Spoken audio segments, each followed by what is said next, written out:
नमस्कार, city channel में आपका स्वागत है। सिटी रिपोर्ट के साथ मैं हूं राकेश शर्मा। हमीरपुर स्थित आर्य समाज मंदिर द्वारा आर्य समाज का वार्षिक समारोह 21 से 23 नवंबर तक मनाया जा रहा है। इस समारोह में आर्य समाज जगत के प्रख्यात विद्वान स्वामी सत्यमेव जी महाराज, भजनोपदेशक विजयनंद एवं बीरी सिंह आर्य अपने उपदेशों और मधुर संगीत से लोगों को लाभान्वित कर रहे हैं।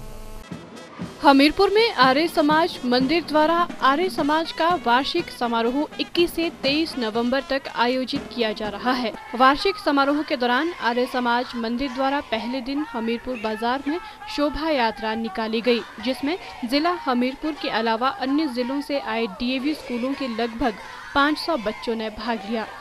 इस दौरान हमीरपुर व विभिन्न जगहों से आए डीएवी स्कूलों के बच्चों द्वारा कई रंगारंग सांस्कृतिक कार्यक्रम भी प्रस्तुत किए जा रहे हैं। वार्षिक समारोह के बारे में जानकारी देते हुए आर्य समाज मंदिर कमेटी के मंत्री पुरुषोत्तम लाल शर्मा ने बताया कि आर्य समाज का वार्षिक समारोह 21 से 23 नवंबर तक मनाया जा रहा है।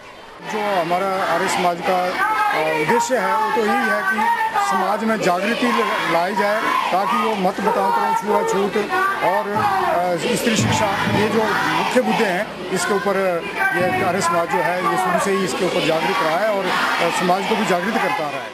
सिटी चैनल के लिए हमीरपुर से अरविंदर सिंह की रिपोर्ट। जिला हमीरपुर में बाल विकास परियोजनाओं में कार्यरत वर्कर्स और हेल्पर्स ने एक दिवसीय राष्ट्रव्यापी हड़ताल में भाग लिया।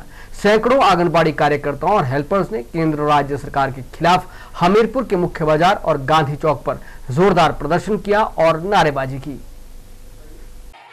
अखिल भारतीय फेडरेशन के आह्वान पर हमीरपुर जिला के सभी बाल विकास परियोजनाओं में कार्यरत वर्कर्स एवं हेल्पर्स ने एक दिन की देशव्यापी हड़ताल में भाग लिया। इस दौरान हमीरपुर के मुख्य बाजार व गांधी चौक पर जोरदार प्रदर्शन व नारेबाजी की गई। आंगनवाड़ी वर्कर्स व हेल्पर्स की मांग है कि वर्ष 2012 में संपन्न हुए भारतीय श्रम सम्मेलन की सिफारिशों व फैसले के अनुसार आंगनवाड़ी वर्कर्स व हेल्पर्स को सरकारी कर्मचारी का दर्जा दिया जाए और उन्हें अन्य वित्तीय लाभ भी दिए जाए। इस अवसर पर सीटू के प्रदेश महासचिव कश्मीर सिंह ठाकुर ने कहा कि बाल विकास परियोजनाओं में कार्यरत प्रत्येक अधिकारी व कर्मचारी सरकार द्वारा नियमित किए जाते हैं, लेकिन आंगनवाड़ी वर्कर्स को केंद्र व प्रदेश सरकार द्वारा हमेशा ही अनदेखा किया जाता है। आंगनवाड़ी वर्कर्स हेल्पर्स यूनियन के आह्वान पर हड़ताल है आंगनवाड़ी वर्कर्स हेल्पर्स की। पिछले दिनों सरकार जो है लगातार ये प्रयास करती रही कि इसका निजीकरण किया जाए, उसके खिलाफ एक मुद्दा है जो पूरे देश में आज आंगनवाड़ी वर्कर्स उठा रही हैं। दूसरा, आंगनवाड़ी वर्कर पर काम का बोझ डाला जा रहा है। 6 घंटे ड्यूटी हो गया, 3600 रजिस्टर लगा दिए और उनका वेतन जो है सरकार बढ़ा नहीं रही है। हमारी मांग है कि उनका वेतन बढ़ाया जाए। हरियाणा की तरफ पर कम से कम 7,500 रुपये किया जाए फिलहाल, और उनको रेगुलर किया जाए। सारा 87 से लेकर CDPO तक सारे रेगुलर है, तो इनको भी रेगुलर किया जाए। सिटी चैनल के लिए हमीरपुर से अरविंदर सिंह की रिपोर्ट। सीटू की अखिल भारतीय कमेटी के आह्वान पर कुल्लू में सैकड़ों आंगनबाड़ी वर्कर्स और हेल्पर्स ने उपायुक्त कार्यालय तक एक रैली निकाली और केंद्र और प्रदेश सरकार के खिलाफ जमकर नारेबाजी की। यूनियन के सदस्यों का कहना है कि सरकार महिलाओं की लंबित पड़ी मांगों को हमेशा से अनसुना करती आ रही है और आंगनबाड़ी में कार्यरत महिलाओं का बड़े पैमाने पर शोषण हो रहा है। आंगनवाड़ी वर्कर्स और हेल्पर्स यूनियन सीटू की अखिल भारतीय कमेटी के आह्वान पर कुल्लू में भी एक रैली निकाली गई, जिसमें कार्यकर्ताओं ने बढ़ चढ़कर भाग लिया और सरकार के खिलाफ जमकर नारेबाजी की। आंगनवाड़ी कार्यकर्ताओं का कहना है कि प्रदेश सरकार और केंद्र सरकार उनकी मांगों को अनसुना कर रही है। उन्होंने मांग की है कि आंगनवाड़ी कार्यकर्ताओं के वेतन को बढ़ाने के साथ ही उनकी पेंशन को भी लगाया जाए। हमारा वेतन जो है वो कम है, वो वेतन को लेकर भी हम मतलब ये जो आज का धरना दे रहे हैं, और बाकी जो है वो बहुत सी हमारी लिखित रूप में हमने मांगे लिखी है। इसको लेकर हम आज जिला में प्रदर्शन और जो है वो केंद्र में भी प्रदर्शन दे रहे हैं, जिसमें कई सालों से इस तरह के धरना प्रदर्शन करते आ रहे हैं। हमारी जो मांगे हैं वो अभी तक भी केंद्र सरकार और राज्य सरकार ने नहीं मानी है। आज हमारे पूरे देशव्यापी में इस तरह का आंदोलन हो रहा है। कार्यकर्ता और हेल्पर को रेगुलर किया जाए और न्यूनतम वेतन 10,000 और 15,000 किया जाए। सिटी चैनल के लिए कुल्लू से मनविंदर अरोड़ा की रिपोर्ट। जगत प्रकाश नड्डा द्वारा बतौर केंद्रीय स्वास्थ्य मंत्री अपना कार्यभार संभालने के बाद से ही बिलासपुर में एम्स और हाइड्रो इंजीनियरिंग कॉलेज बनने की उम्मीदें बढ़ने लगी हैं। इसके मद्देनजर नैना देवी विधायक रणधीर शर्मा ने एक पत्रकार वार्ता के दौरान बिलासपुर में एम्स खोलने की बात करते हुए हाइड्रो इंजीनियरिंग कॉलेज का निर्माण व महिला बटालियन के भवन का उद्घाटन करने की मांग भी की। केंद्र की मोदी सरकार ने जहां अपने कैबिनेट का विस्तार किया, तो वहीं हिमाचल से जेपी नड्डा को केंद्रीय स्वास्थ्य मंत्री का पदभार देने से हिमाचल के साथ ही बिलासपुर भाजपा कार्यकर्ताओं में विकास को लेकर नई उम्मीद जग गई है। प्रदेश की पूर्व भाजपा सरकार द्वारा बिलासपुर में हाइड्रो इंजीनियरिंग कॉलेज के निर्माण की हवा जहां राजनीतिकरण गलियारों में खोसी गई थी, तो वहीं अब ये मांग दोबारा से उठने लगी है। इसी के मद्देनजर नैना देवी के विधायक रणधीर शर्मा ने पत्रकार वार्ता के दौरान केंद्र व प्रदेश सरकार से हाइड्रो इंजीनियरिंग कॉलेज को बिलासपुर में खोलने की मांग की और प्रदेश सरकार से नैना देवी के बस्सी में काफी लंबे समय से पूर्ण हो चुके महिला बटालियन के भवन के उद्घाटन की भी मांग की। हाइड्रो पावर इंजीनियरिंग कॉलेज का काम भी शुरू किया जाए, प्रदेश सरकार उसमें इनिशिएटिव ले, केंद्र सरकार उसमें सहयोग दे, उसका निर्माण भी जल्दी शुरू हो और जो महिला बटालियन बस्सी में हमारी सरकार के समय खोली गई थी उसका भवन निर्माण कार्य हमारे समय में ही पूरा हो गया था, परंतु 2 साल से उसके बिजली और पानी के कनेक्शन नहीं दिए गए। मेरी मांग है कि जल्दी से जल्दी इस काम को पूरा करके उसका भी उद्घाटन किया जाए। और रणधीर शर्मा ने कहा कि जहां केंद्र सरकार द्वारा हर राज्य में एम्स खोलने की बात कही गई है, तो बिलासपुर जिले के नैना देवी विधानसभा के कोठीपुरा पंचायत में 1243 बीघा जमीन पशुपालन विभाग की है, जो किसी काम की नहीं है। प्रदेश सरकार को चाहिए कि उस जमीन पर एम्स खुलवाने के लिए वे केंद्र सरकार को प्रस्ताव भेजे, जिससे बिलासपुर ही नहीं बल्कि पूरे प्रदेश की जनता को लाभ पहुंचेगा। सिर चैनल के लिए बिलासपुर से विजय भारद्वाज की रिपोर्ट। 2 से 6 जनवरी तक मनाया जाने वाला मनाली विंटर कार्निवाल अब एक नया रूप लेकर आएगा। इस उत्सव का मुख्य आकर्षण शरद सुंदरी का चुनना होता है, लेकिन इस बार इसे म्यूजिक फेस्टिवल के रूप में भी मनाया जाएगा। मनाली के प्रसिद्ध विंटर कार्निवाल को और आकर्षक बनाने के लिए प्रशासन ने इसके कार्यक्रम में फेरबदल करते हुए इसमें कुछ और इजाफा करने का फैसला लिया है। विंटर कार्निवाल को अब तक सौंदर्य प्रतियोगिता के रूप में ही देखा जाता था, लेकिन इस बार होने वाले इस महोत्सव को म्यूजिकल फेस्टिवल के रूप में मनाया जाएगा। मनाली स्थित मिनी सचिवालय में विंटर कार्निवाल की बैठक के दौरान एडीएम विनय कुमार ने बताया कि 2 से 6 जनवरी तक आयोजित होने वाले इस महोत्सव का राष्ट्रीय टीवी चैनलों पर विज्ञापन देकर प्रचार प्रसार किया जाएगा। इस बार विंटर कार्निवल 2 जनवरी से मनाया जा रहा है। इस बार हमारी कोशिश रहेगी कि विंटर कार्निवल को एक नया रूप दिया जाए। विंटर कार्निवल में जो एक्टिविटीज़ होती हैं उसको राष्ट्रीय स्तर पर प्रचारित किया जाए और ताकि उसमें ज़्यादा से ज़्यादा टूरिस्ट को इसके बारे में पता चले। इस बार हम विंटर कार्निवल में विंटर क्वीन जो हमारा मेन इवेंट रहता है उसको हम प्रदेश और प्रदेश के बाहर करने की कोशिश करेंगे ताकि ज़्यादा से ज़्यादा प्रतिभागी इसमें शामिल हो पाएँ। साथ में music festival, rock festival, snow festival साथ में ऑर्गेनाइज करवाने की कोशिश होगी ताकि विंटर कार्निवल जो कि एक राष्ट्रीय स्तर का एक फेस्टिवल है उसमें अच्छे और बेहतरीन कार्यक्रम पेश किए जाए। सिटी चैनल के लिए मनाली से शिवराम राणा की रिपोर्ट। खेल नगरी धर्मशाला के बीचों बीच चरान खड्ड के समीप एक बस्ती है जहां के लोग झोंपड़ियों में रहते हैं और इस बस्ती के बच्चे बूढ़े सब कूड़ा करकट इकट्ठा कर अपना जीवन यापन करते हैं। बस्ती के बच्चों का शिक्षा से कोई नाता नहीं रहा। इस बस्ती में करीब 150 से अधिक परिवार रहते हैं, लेकिन अब टोंगलेन संस्था के प्रयासों से इस बस्ती के कूड़ा बीनने वाले बच्चों में भी एक नई आस जगी है। धर्मशाला की समाजसेवी संस्था टोंगलेन झोंपड़ियों में रहकर अपना जीवन बसर करने वाले परिवारों में से एक एक बच्चे को शिक्षा दे रही है। अब इस बस्ती के बच्चे जो कभी कूड़ा बीन कर अपना जीवन यापन करते थे, शिक्षा ग्रहण कर पाएंगे और उच्च अधिकारी बन पाएंगे। इन्हीं परिवारों में से एक की बच्ची निशा का कहना है कि वो पहले अपनी माँ के साथ कूड़ा बीनने का काम करती थी और जब भी वो कभी बस में सफर करती थी तो लोग उसे बस में बिठाना पसंद नहीं करते थे, लेकिन अब इस संस्था में आकर शिक्षा ग्रहण कर रही है। वो बड़ी होकर मीडिया में जॉब करना चाहती है ताकि समाज की सोच बदल सके। मैं इसी स्लम कम्युनिटी से हूँ, जिसने मुझे यहीं से सेलेक्ट किया था। तो इससे पहले मैं यहाँ पर कूड़ा करकट इकट्ठा करती थी और मांगती थी। और अपनी मम्मी के साथ, बुआ के साथ कबाड़ चुगने जाती थी, मतलब हॉस्टल में आने से पहले। और जैसे कि मैं अपना एक आपको एक्सपीरियंस शेयर करना चाहती हूँ। जब मैं हॉस्टल में आने से पहले आप देख सकते हो हम इन कंडीशन क्या है, कैसे दिख रहे हैं। तो ऐसे लोगों को जो कंडक्टर थे बसेस के, वो बिठाना पसंद नहीं करते थे। तो सच में मुझे बहुत बुरा लगता था। तो इसीलिए जब मुझे गुरुजी ने सिलेक्ट किया तो मैंने डिसाइड किया कि मैं एक जर्नलिस्ट बनूंगी। मुझे लगता है कि इस प्रोफेशन से मैं जो सोसाइटी की इनक्वालिटीज़ हैं उनको ख़त्म कर सकती हूँ, जैसे कि आप सब कर रहे हैं। आपको कैसा महसूस है? आप कितने दिनों बाद यहाँ पर आए हैं आज, और यहाँ की स्थिति अभी वैसी है? अगर आप कल को कुछ बन जाते हैं तो यहाँ के लोगों के लिए क्या करेंगे? बहुत कुछ चेंज हुआ है इन 10 सालों में। लाइक हम लोग अपना कैंप्स लगाने आते हैं हर महीने यहाँ चरान में, बहुत सुधार आया है यहाँ पे। वहीं करण का कहना है कि वो बहुत गरीब परिवार से है और बचपन में कूड़ा इकट्ठा करता था। जब छोटा था तो खेलने के लिए उसके पास कुछ नहीं होता था।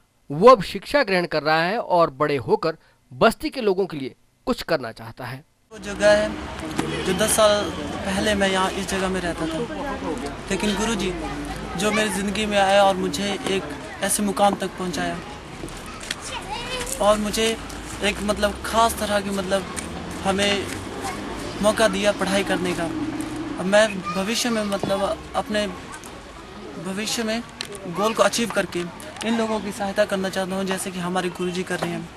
वहीं टोंगलेन संस्था के संस्थापक लोबसंग जाम्यांग का कहना है कि वे इस स्लम कम्युनिटी से एक परिवार के एक बच्चे को शिक्षा के लिए अपनी संस्था के हॉस्टल में ले जाते हैं और उन्हें वहां शिक्षा दी जाती है। यहाँ में बच्चों की शिक्षा और जैसे बेसिक का जो रिक्वायरमेंट है वो बहुत मुश्किल है और बच्चों को शिक्षाएँ मिलता नहीं है। तो हमारा संस्था ये सोच रहे हैं कि कम से कम एक बच्चों एक घर से हमने मदद कर सकते हैं, और अगर बाद में ये बच्चों को कुछ बन चुका तो उन लोगों ने आपका अपना फैमिली और अपना रिलेटिव के लिए ध्यान रखेंगे। सिटी चैनल के लिए धर्मशाला से मृत्युंजय पुरी की रिपोर्ट। विश्व के सबसे खूबसूरत मैदानों में शुमार अंतर्राष्ट्रीय क्रिकेट स्टेडियम धर्मशाला में एशिया के विशेष क्रिकेट खिलाड़ियों का T20 टूर्नामेंट शुक्रवार से शुरू हो गया। पहली बार आयोजित किए जा रहे इस टूर्नामेंट में भारत, श्रीलंका, पाकिस्तान और नेपाल की 4 टीमें भाग ले रही हैं। अंतर्राष्ट्रीय क्रिकेट स्टेडियम धर्मशाला में एशिया के विशेष क्रिकेट खिलाड़ियों का T20 टूर्नामेंट शुरू हो गया।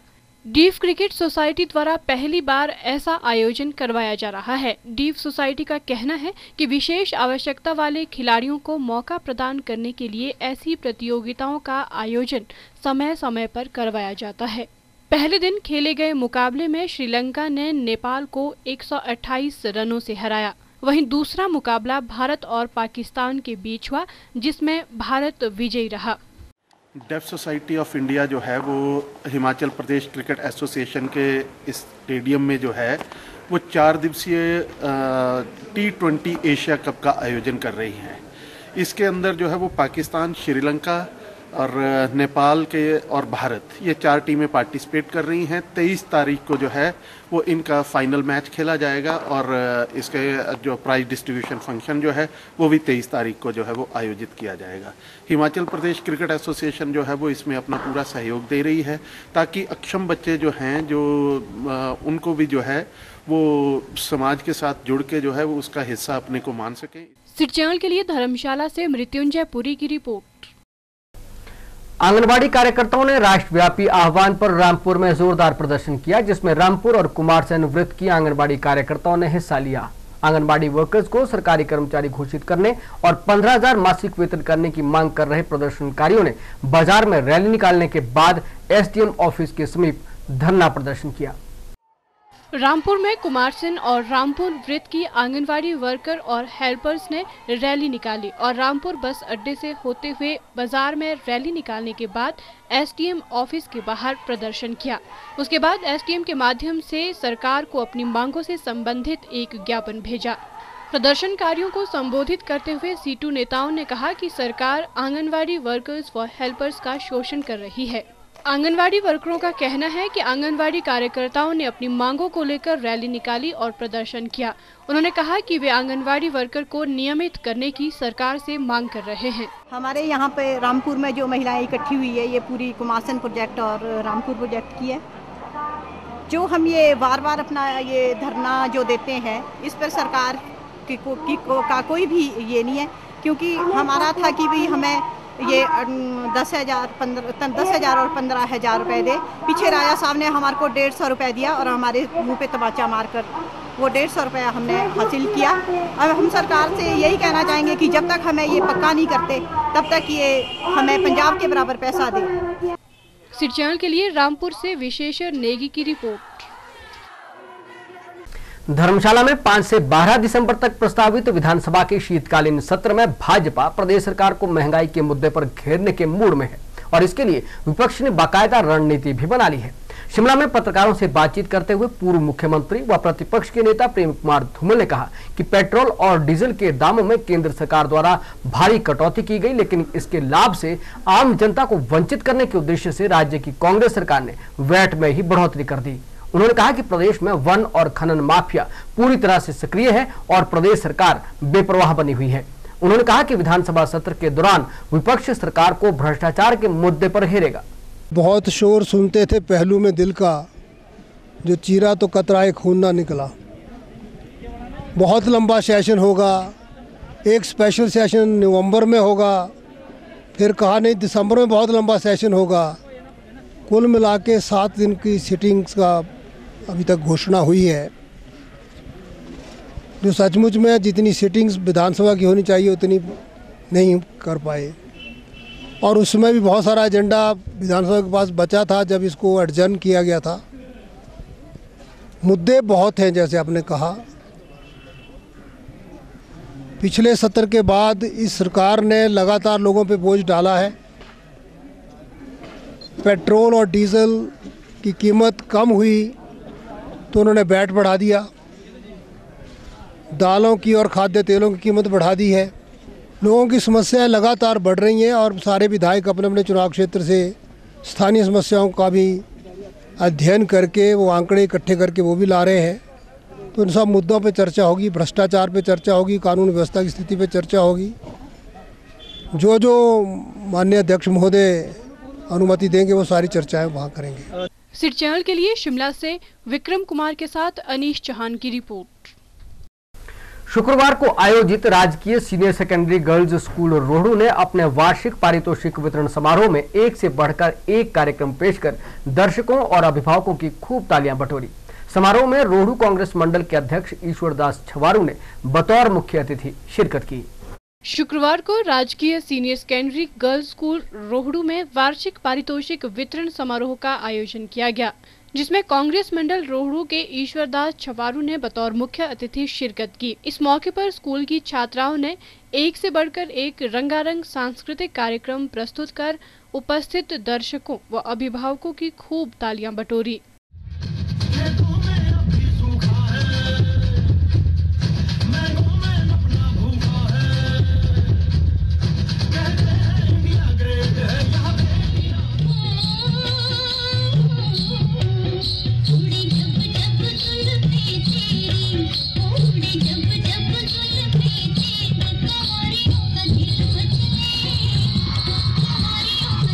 स्कूल के प्रधानाचार्य सुरेंद्र ने स्कूल की वार्षिक रिपोर्ट पढ़ी। प्राथमिक पाठशाला रोहड़ू जिला शिमला वर्ष 1999 में जो है सीनियर सेकेंडरी के रूप में अपने पूर्ण अस्तित्व में आया था। पहले जब यहाँ पर 99 में सीनियर सेकेंडरी बना कला और कॉमर्स संकाय थे, किंतु वर्ष 2009 से यहाँ पर विज्ञान संकाय भी प्रारंभ हुआ। सिरचैल के लिए रोहड़ू से रविंद्र ठाकुर की रिपोर्ट।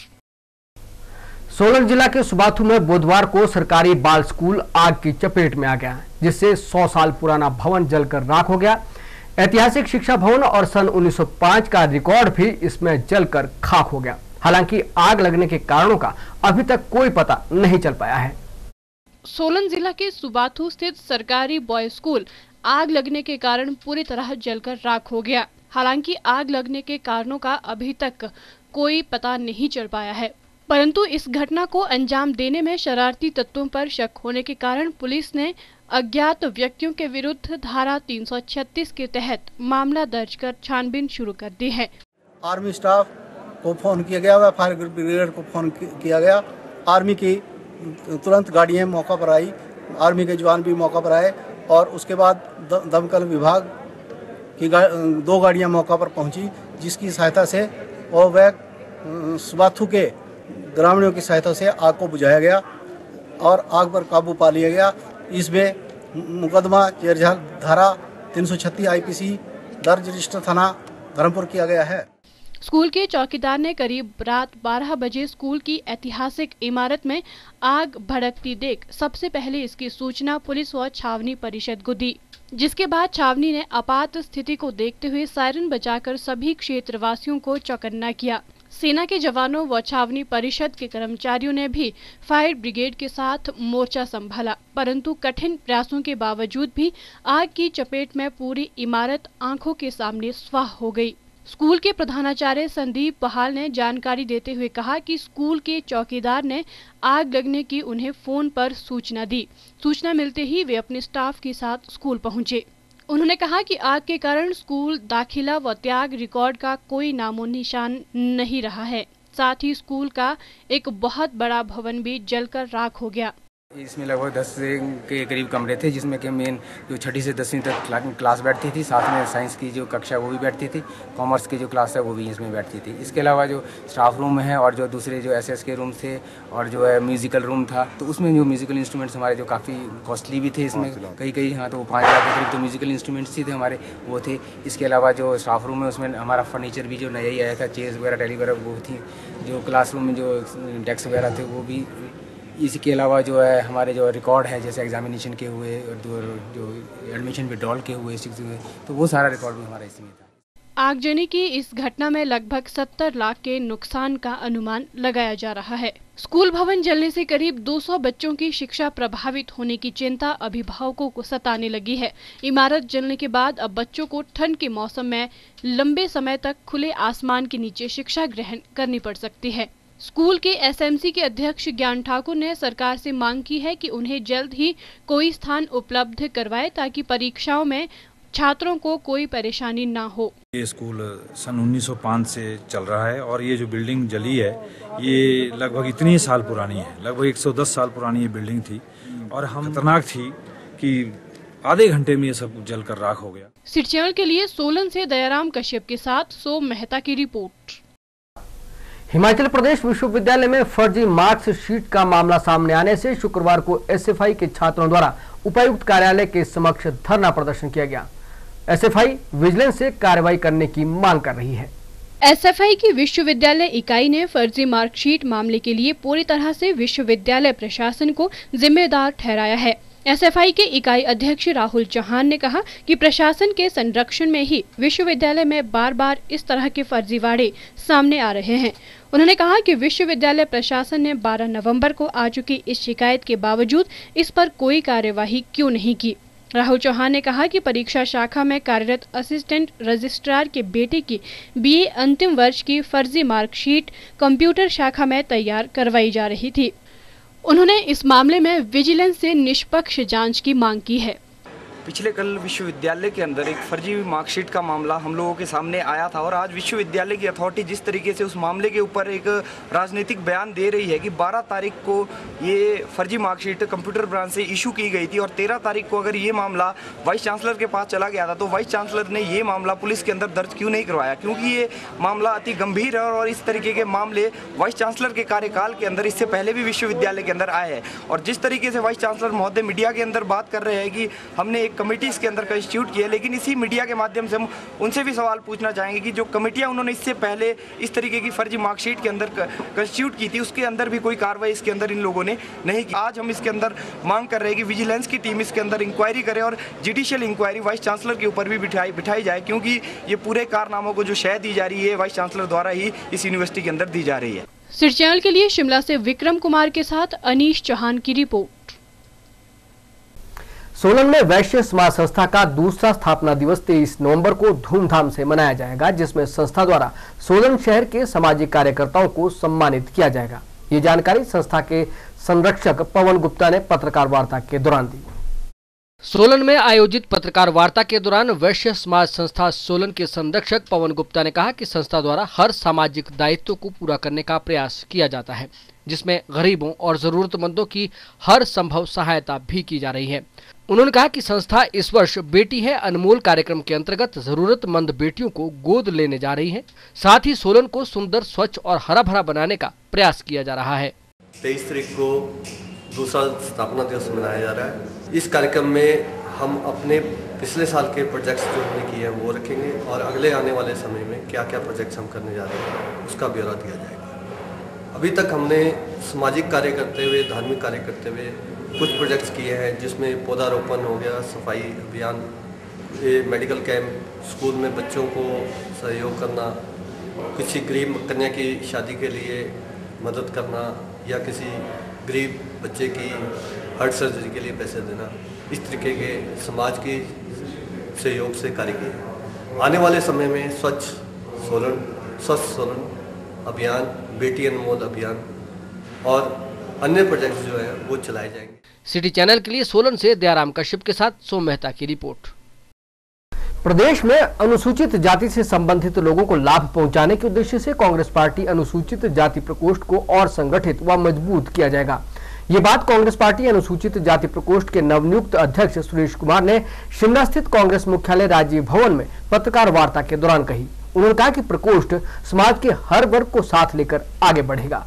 सबसे पहले प्रदेश के अंदर अनुसूचित जाति विभाग को संगठन को मजबूत करना, उसके ढांचे को दुरुस्त करना और इसके अंतर्गत इस संगठन को प्रदेश स्तर पर, जिला स्तर पर और ब्लॉक स्तर पर संगठित करके कार्य को आगे बढ़ाना। हमारा प्रयास है कि अनुसूचित जाति विभाग के साथ कांग्रेस पार्टी के साथ ज़्यादा से ज़्यादा कांग्रेस पार्टी के युवाओं को, पढ़े लिखे जो लोग हैं उनको और अधिक से अधिक जो हमारी ग्रामीण महिलाएं हैं अनुसूचित जाति समुदाय की, उनको जोड़ा जाए। सिटी चैनल के लिए शिमला से विक्रम कुमार के साथ अनीश चौहान की रिपोर्ट। शिमला ग्रामीण विधानसभा क्षेत्र की थड़ी पंचायत के सलाना गांव में एज केयर इंडिया की ओर से निःशुल्क स्वास्थ्य चिकित्सा शिविर आयोजित किया गया, जिसमें बड़ी संख्या में स्थानीय लोगों ने अपनी चिकित्सीय जांच करवाई। शिविर का शुभारंभ राज्यसभा सांसद बिमला कश्यप ने किया। एज केयर इंडिया ने बच्चों को कैल्शियम की गोलियां और शिविर में स्वास्थ्य जांच करवाने आए लोगों को निःशुल्क दवाइयां भी वितरित की।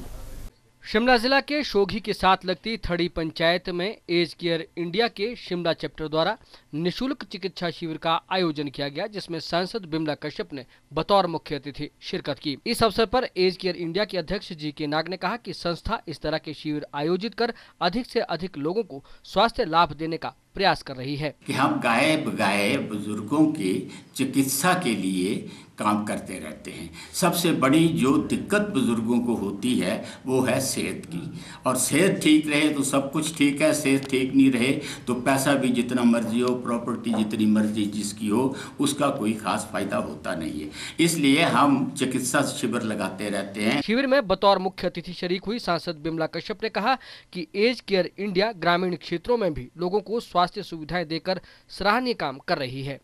मेडिकल कैंप लगाते हैं और आसपास के वृद्ध लोग जो भी ना जा सके या दूसरे लोग भी, महिलाएं पुरुष आकर यहाँ मुफ्त दवाइयाँ भी लेते हैं और अपना जांच भी करवाते हैं। डॉक्टर लोग भी आते हैं और निःशुल्क दवाइयों का इंतज़ाम भी करते हैं और बड़ा अच्छा प्रयास है। पर इसके साथ साथ यहाँ अगर रहने का भी हो वृद्धों का तो ज़्यादा अच्छा होगा, क्योंकि इतनी मेहनत से इन्होंने बिल्डिंग बनाई है और इतनी मेहनत से इसका रखाव भी कर रहे हैं, तो कुछ क्रिएटिव होता है। सिटी चैनल के लिए शिमला से विक्रम कुमार के साथ लक्ष्मी ठाकुर की रिपोर्ट। शिक्षा बोर्ड के बहुचर्चित फर्जी सर्टिफिकेट मामले में शुक्रवार को हुई सुनवाई में पूर्व बागवानी मंत्री सिंघराम, पूर्व बोर्ड अध्यक्ष बी.आर. राही और सुरेंद्र मल्होत्रा को धर्मशाला अदालत ने बड़ा झटका दिया है। शुक्रवार को मामले की सुनवाई धर्मशाला कोर्ट में हुई। अदालत ने सुनवाई के दौरान सरकार की ओर से मामले को वापस लेने के लिए दायर की गई याचिका को रद्द कर दिया और अब इस मामले की आगामी सुनवाई 3 जनवरी 2015 को होगी। बहुचर्चित बोर्ड फर्जी सर्टिफिकेट मामले में शुक्रवार को हुई सुनवाई में पूर्व बागवानी मंत्री सिंघीराम, पूर्व बोर्ड अध्यक्ष BR राही, सुरेंद्र मल्होत्रा को धर्मशाला अदालत से भारी झटका लगा है। शुक्रवार को मामले की सुनवाई धर्मशाला कोर्ट में हुई, जिसमें पूर्व बागवानी मंत्री सिंघीराम, सुरेंद्र मल्होत्रा व स्कूल शिक्षा बोर्ड के पूर्व अध्यक्ष BR राही अदालत में उपस्थित हुए। इस मामले की पैरवी सरकार की ओर से विशेष अधिवक्ता जवाहर शर्मा, BR राही की तरफ से कंवर जयपाल, सुरेंद्र मल्होत्रा की ओर से अधिवक्ता विपुल भारद्वाज और पूर्व मंत्री सिंघीराम की ओर से अधिवक्ता जितेंद्र शर्मा ने की। सुरेंद्र मल्होत्रा की ओर से मामले की पैरवी कर रहे अधिवक्ता विपुल भारद्वाज ने बताया कि शुक्रवार को हुई सुनवाई के दौरान सिंघीराम की बेटी को छोड़कर अन्य सभी पक्ष मौजूद रहे। उन्होंने बताया कि अदालत ने सुनवाई के दौरान सरकार की ओर से मामले को वापस लेने के लिए दायर की गई याचिका को रद्द कर दिया है और अब इस मामले की आगामी सुनवाई 3 जनवरी 2015 को होगी। इससे पूर्व इस मामले की सुनवाई 3 नवंबर को हुई थी। स्टेट वर्सेस सिंघीराम का जो केस चला हुआ है, उसमें आज वो केस ऑर्डर्स के लिए पेंडिंग था, जिसमें स्टेट ने एक एप्लीकेशन फाइल की है फॉर विड्रॉइंग द केस, पर आज उसमें ऑर्डर्स थे और कोर्ट ने वो एप्लीकेशन डिसमिस की है आज, और उसमें नेक्स्ट डेट जो है केस में अभी 3 जनवरी 2015 फिक्स की है। गौरतलब है कि वर्ष 2008 से पहले BR राही जब स्कूल शिक्षा बोर्ड के अध्यक्ष थे तो रामपुर के तत्कालीन विधायक एवं बागवानी मंत्री सिंघीराम की बेटी के नाम जमा 2 का फर्जी सर्टिफिकेट तैयार हुआ था, जिसके उपरांत भाजपा सरकार के कार्यकाल के दौरान इस मामले में पुलिस में मामला दर्ज किया गया। सिटी चैनल के लिए धर्मशाला से मृत्युंजय पुरी की रिपोर्ट। सोलन में आंगनबाड़ी कार्यकर्ताओं द्वारा रोष रैली का आयोजन किया गया, जिसमें कंडाघाट और सोलन वृत्त की महिला कार्यकर्ताओं ने हिस्सा लिया। रैली का नेतृत्व जिला अध्यक्ष ममता शर्मा ने किया। प्रदेश सरकार को कार्यकर्ताओं की मांगों से अवगत करवाना ही रैली का मुख्य उद्देश्य रहा। सोलन में आंगनबाड़ी कार्यकर्ताओं द्वारा रोष रैली का आयोजन किया गया, जिसमें कंडाघाट और सोलन सर्किल की महिला कार्यकर्ताओं ने भाग लिया। महिला कार्यकर्ताओं की मुख्य मांग आंगनबाड़ी और ICDS विभाग को केंद्र सरकार के मिशन मोड के अधीन न किया जाए। उन्होंने रोष प्रकट कर प्रदेश सरकार को चेतावनी देते हुए कहा कि वे अपना हक लेकर रहेंगे। अगर सरकार उनकी मांग को नहीं मानती है तो वे एक बड़ा आंदोलन करेंगे। जिला अध्यक्ष ममता शर्मा ने जानकारी देते हुए कहा कि आंगनवाड़ी कार्यकर्ताओं को रेगुलर किया जाना चाहिए और जब तक उन्हें स्थायी तौर पर नियुक्ति नहीं मिलती है तब तक उनका वेतन 10,000 रुपए किया जाना चाहिए। उन्होंने कहा कि आंगनवाड़ी कार्यकर्ताओं को जिस कार्य के लिए नियुक्त किया गया है केवल वही काम उनसे करवाया जाना चाहिए। उन्होंने कहा कि कार्यकर्ताओं को पेंशन की सुविधा भी अन्य कर्मचारियों की तरह ही मिलनी चाहिए। या तो हमें रेगुलर किया जाए, जब तक हम रेगुलर नहीं होते हमारा मानदेय 10,000 किया जाए। जो हमारा कार्य है उन्हीं कार्यों को लेके हमसे काम लिया जाए। अन्य जो अलग कार्य करवाए जाते हैं जैसे कि चुनाव में हमारी ड्यूटी लगा दी जाती है या हेल्थ में, ये ड्यूटी हम नहीं करेंगे। सिटी चैनल के लिए सोलन से दयाराम कश्यप के साथ सोम मेहता की रिपोर्ट। प्रधानमंत्री नरेंद्र मोदी के स्वच्छ भारत श्रेष्ठ भारत अभियान के तहत प्रदेश भारतीय जनता युवा मोर्चा ने भाजपा में प्रदेश अध्यक्ष सुनील ठाकुर की अध्यक्षता में IGMC शिमला में स्वच्छ भारत अभियान चलाया, जिसमें मुख्य रूप से पूर्व मुख्यमंत्री व प्रतिपक्ष के नेता प्रेम कुमार धूमल और शिमला के विधायक सुरेश भारद्वाज उपस्थित रहे। धूमल ने कहा कि पूरे देश को स्वच्छ बनाने का जो संकल्प लिया गया है उसमें समाज के हर वर्ग का सहयोग मिल रहा है, जो इस अभियान की सफलता के लिए अच्छे संकेत है। प्रधानमंत्री नरेंद्र मोदी द्वारा स्वच्छ भारत श्रेष्ठ भारत अभियान के तहत भारतीय जनता युवा मोर्चा ने भाजपा प्रदेश अध्यक्ष सुनील ठाकुर की अध्यक्षता में शिमला के IGMC में स्वच्छ भारत अभियान चलाया, जिसमें मुख्य रूप से पूर्व मुख्यमंत्री एवं प्रतिपक्ष के नेता प्रोफेसर प्रेम कुमार धूमल और शिमला के विधायक सुरेश भारद्वाज उपस्थित रहे। इस मौके पर प्रतिपक्ष के नेता प्रोफेसर प्रेम कुमार धूमल ने कहा कि 2 अक्टूबर 2014 को महात्मा गांधी की जयंती पर देश में स्वच्छता अभियान की शुरुआत की गई थी, जिसमें पूरे देश को स्वच्छ बनाने का संकल्प लिया गया। सबसे बड़ी समस्या देश की गंदगी थी, चाहे वो राजनीतिक गंदगी हो, भ्रष्टाचार की गंदगी हो या फिर हमारे चारों तरफ फैली हुई गंदगी। हमें इस बात की प्रसन्नता है कि इस समस्या का संज्ञान हमारे प्रधानमंत्री जी ने लिया है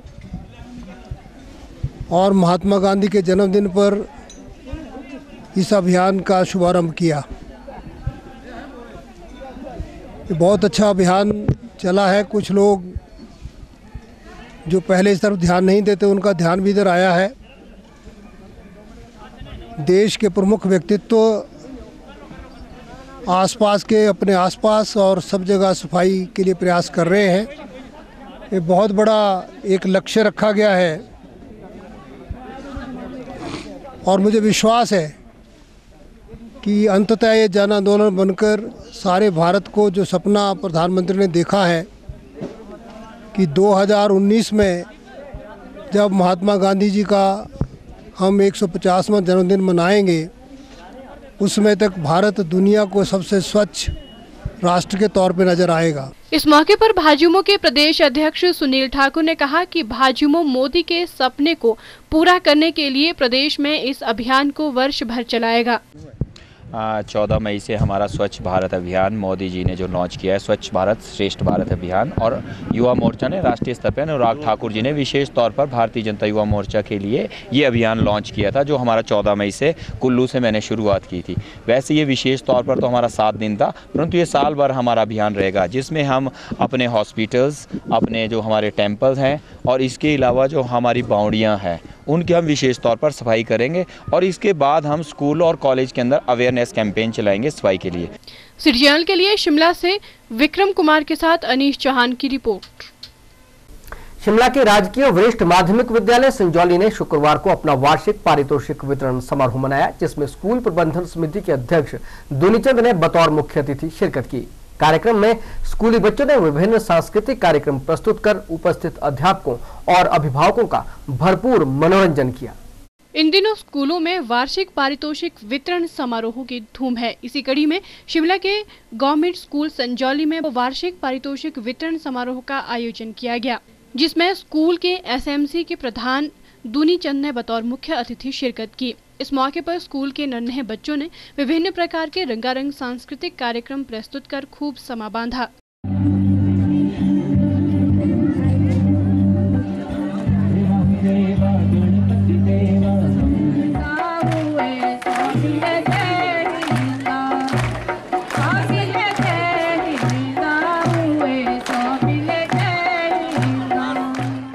स्कूल के प्रिंसिपल प्रेमचंद ने कार्यक्रम के बारे में जानकारी दी। उन्होंने कहा कि इस तरह के कार्यक्रम आयोजित करने का मुख्य उद्देश्य बच्चों में आत्मविश्वास पैदा करना है।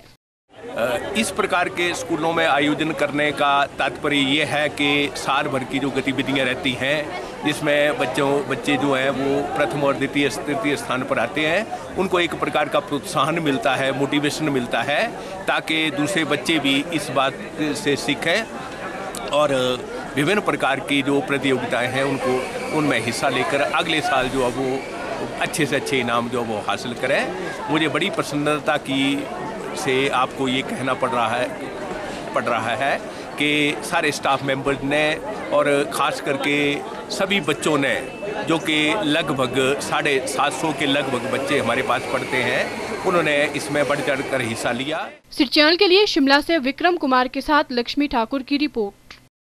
सिटी रिपोर्ट की आज के इस अंक में फिलहाल इतना ही। प्रदेश भर की ताजा तरीन जानकारी के लिए आप देखते रहिए सिटी चैनल। नमस्कार।